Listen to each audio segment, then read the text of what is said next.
Anda kembali menyaksikan Sapa Jatim, Hari Buruh 2026 antara aspirasi dan juga realitas. Saya langsung ke Pak Umar tadi, pertanyaan terakhir soal upah ideal sebenarnya berapa angka yang bisa mencukupi kebutuhan hidup di Jember? Terima kasih Mbak. Jadi kalau ngomong tentang upah ini, kembali lagi kepada manusiawinya ya, tidak ada cukupnya ya, seberapa besarnya. Tapi ada aturan, ada mekanisme yang harus dilalui dengan baik dan benar. Saya bersama Pak Imam mewakili DPC Sarumusi berada di DPKAP, Dewan Pengupahan Kabupaten, di mana setiap tahunnya kita itu bertemu, berkumpul, melakukan kajian, melakukan juga pada akhirnya sidang pleno ya untuk penentuan berapa nilai UMK yang akan ditetapkan. Di situ kan lucunya, ketika di DPKAP itu diberikan kewenangan untuk menentukan nilai secara bersama, baik itu disepakati atau tidak nantinya, artinya kami seperti tahun kemarin bersikukuh kenaikan 10% dari UMK lama ya, dari 2.838 ke yang saat ini 3.012.197, kami bersikukuh itu 10%. Sedangkan Apindo itu kenaikannya tidak sampai 5% kalau tidak salah ya. Kenaikan dari angka semula ya. Sedangkan pemerintah itu punya rumus tersendiri. Harus melalui inflasi tahapannya ya, data itu ada di BPS. Ujung-ujungnya di saat kita menentukan, bahkan ada perbedaan angka antara Apindo dan Serikat Pekerja, gubernur menentukan lain. Banyak pihak ya, Pak? Ini kan ada 3 angka. Jadi angka yang kami perdebatkan itu bukan tidak berguna ya. Itu kan acuan kami sebagai landasan kami menuntut itu tidak asal ya. Berapa sih Pak dari Serikat Buruh? Dari 10% memang di atas 3 juta ya. 3 juta lebih itu sebenarnya bukan angka yang kami anggap layak, bukan. Itu angka yang memang dibutuhkan untuk upah minimalnya. Kami menyamakan dengan konsep Serikat Pekerja secara nasional ya, 10%. Bahkan kalau Sarumusi Jember itu mintanya di atas itu. Karena setiap daerah kan beda. Apalagi beberapa pakar ketika ada penjelasan, kenaikan harga, terutama beras, itu tidak pernah di bawah 30%. Di atasnya 30%. Sedangkan kenaikan upah atau UMK ini tidak pernah, jangankan sampai 30% ya, 10% aja tidak pernah. Artinya dari sana sudah tidak berimbang. Cuman hebatnya pekerja di Indonesia ini selain bersyukur sebagai pekerja, ada semacam inisiatif ya, ada inisiatif dengan tekanan-tekanan hidup yang luar biasa. Ada usaha sampingan. Betul, yang pada akhirnya hidup sederhana, asalkan memang tidak berlebihan, saya meyakini cukup. Allah itu adil. Ketika ada upaya-upaya dan ikhtiar dari kita ini, insya Allah dicukupi ya. Kalau untuk makan ya, untuk makan. Ini menanggapi Pak Umar, bagaimana tanggapan dari Pak Imam, Pak? Apalagi soal kondisi sulit hari ini, apakah PHK ini bisa menjadi opsi terakhir? Ada langkah cepat, efisiensi, begitu yang bisa diutamakan dulu mungkin? Jadi menanggapi tadi dari Sarumusi itu, kalau saya pribadi dan kelembagaan, itu kalau bisa tidak pernah ada PHK.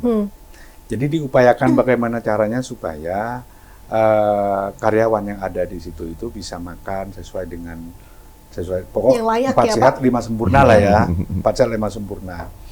Tapi memang Mbak, karena semuanya sekarang sentralitas kepada nasional. Statistik aja kalau dulu kami harus survei pasar ya Mas. Survei pasar.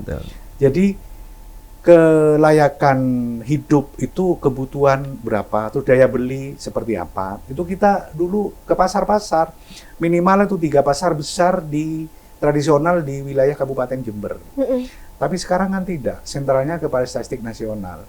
Nah sementara mohon maaf, kadang-kadang regulasi yang ada itu karena menjaga disparitas, supaya tidak ada ketimpangan antara daerah satu dengan yang lain terlalu tinggi.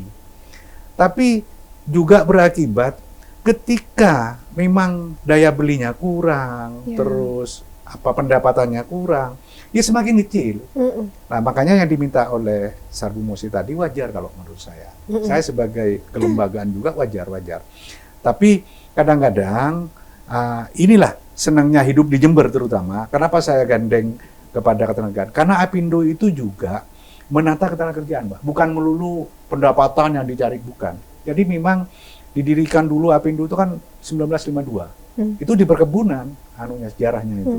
Itu karena kegaduhan, kegamangan daripada semua buruh itu sehingga dibentuklah Asosiasi Pengusaha Indonesia. Seperti apa supaya ada kelanjutan. Karena tahu persis Apindo ini, ketika karyawan di perusahaan itu tidak ada dan tidak kondusif, tidak pernah nyaman.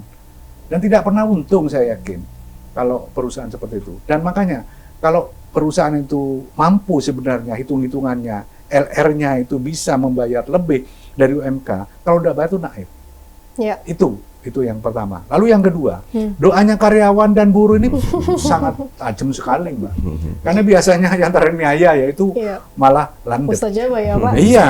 Nah, Pak Imam, soal langkah konkret yang nantinya bisa dilakukan para pengusaha Jember ini dalam 6 bulan ke depan, paling tidak untuk meningkatkan kesejahteraan buruh, apa itu? Iya, saya sepakat. Karena setiap kali sekian periode, kadang semester, kadang setengah semester itu kita bertemu pengusaha itu ya. Itu komitmen. Kalau bisa di Jember tetap kondusif. Sesuai dengan laju perkembangan Jember yang sekarang Bupati muda, ya. Kenapa Jember sekarang pertumbuhan ekonomi sudah menjadi 5,47? Nah ini berarti kan atas perjuangan buruh dan karyawan juga peningkatan ini. Lah kalau ini tidak kembali kepada mereka, maka pemerintah dan tenaga dan perusahaan ini juga dosa dong. Itu. Jadi konkretnya ke depan itu bagaimana saya berupaya tidak ada sampai pemecatan atau PHK. Tidak ada. Saya seperti itu. Kalau pengusaha itu masih bergabung dengan kami dan itu tidak terlepas pengawasan, insya Allah tidak. Insya Allah tidak. Oke, sebuah ajakan kepada para pengusaha untuk minimal langkah ke 6 bulan ke depan, begitu ya Pak Imam. Pak Umar, satu tuntutan di Hari Buruh tahun ini, apa yang kira-kira realitasnya bisa sangat segera diwujudkan di Jember khususnya? Secara singkat? Terima kasih. Kami berharap Bupati ini bisa serius dalam hal penataan kelembagaan ya, instansi terkait yang membidangi ketenagakerjaan, khususnya di Senaker Jember, sehingga ketika melayani hubungan industrial dalam hal konflik, baik itu konflik antara pekerja dan perusahaan ya, bisa diminimalkan, sehingga adanya mediator, adanya pejabat-pejabat yang memang berwenang untuk menangani persoalan sesuai peraturan perundangan yang berlaku itu harus tercukupi. Ini biar buruh tidak menjadi korban, perusahaan juga tidak dirugikan, sehingga pada akhirnya Jember itu bisa tercipta hubungan industrial yang harmonis, dinamis. Dan sehat pastinya ya. Betul. Keterlibatan pemerintah untuk bisa aktif untuk mengawasi dan hadir bagi para pekerja di sini. Sekali. Pak Umar Faruk dan juga Pak Imam, masih banyak yang menarik untuk kita ulas, tapi apa daya durasi membatasi, namun mudah-mudahan apapun yang menjadi kerja keras jenengan-jenengan bisa membuahkan hasil yang terbaik untuk kita semua. Amin. Matur nuwun Pak Umar Faruk dari ada tambahan sedikit mungkin ya. Kan ini mau pergi TMD ya. Closing penutup lah ya. Penutup saya bisa nggak menyampaikan ajakan kepada mereka semua. Boleh secara singkat saja ya Pak. Jadi terima kasih ke Kompas TV yang saat ini kami diberi kesempatan untuk dalam memperingati Hari Buruh Nasional ini adalah ini wujud nyata daripada pengusaha dan pemerintah untuk merhatikan mereka. Sehingga untuk di Jember, saya mengajak kepada seluruh masyarakat Jember, apalagi buruh dan karyawan, monggo berbondong-bondong jalan sehat. Ini merupakan suatu wujud damai, harmonis antara tiga, pemerintah, tenaga kerja dan perusahaan. Dalam rangka Maidi 2026. Dalam rangka Maidi tahun 2026 ini saya berharap tidak ada letupan-letupan kegaduhan di Jember. Karena kalau daerah itu mau dimasuki oleh investor, maka daerah itu harus damai. Ini salah satu harapan kami kepada masyarakat supaya investor masuk ke Jember, kita harus damai. Tapi tidak mengurangi kesejahteraan daripada buruh dan karyawan. Oke, menarik. Terima kasih. Terima kasih ke Pak Omar Farouk, Ketua DPC Sarung Musi Jember, juga Pak Imam dari Humas Apindo, Asosiasi Pengusaha Indonesia. Matur nuwun, selamat bertugas kembali.